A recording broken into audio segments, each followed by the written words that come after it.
नमस्कार प्रेक्षकांनो, तूही रे माझा मित्र या मालिकेच्या आजच्या भागामध्ये आपण पाहत आहोत की अर्णव हा वॉर्डरोबमधून त्याचे कपडे व्यवस्थितपणे घेत असतो.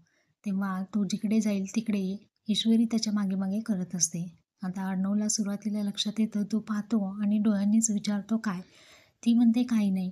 पुन्हा तो वॉर्डरोबकडे जातो, कपडे घेतो आणि बेडकडे येतो. तेव्हा ती त्याच्या मागे मागे येते आणि असं दाखवते की मी त्याच्या मागे मागे करत नाही आहे. जेव्हा अर्णवला ही गोष्ट लक्षात येते, तेव्हा तो म्हणतो, "काय झालंय? माझ्या मागे-मागे का करतेस?" त्यावरती ईश्वरी म्हणते, "हो, करणार मी तुमच्या मागे-मागे. एक गोष्ट लक्षात ठेवा, या हल्ल्यामधून तुम्ही सही सलामत बाहेर आलात, परंतु त्या राकेशपासून तुम्हाला खूप मोठा धोका आहे. त्यामुळे मी 24 तास तुमच्या मागे-मागे करणार. एक क्षणही माझ्या डोळ्याच्या नजरेआड तुम्हाला होऊ देणार नाही." आता हे ऐकून त्याला खूप छान वाटतं. तो म्हणतो, "काय 24/7 मी काय बॉडीगार्ड ठेवू का?"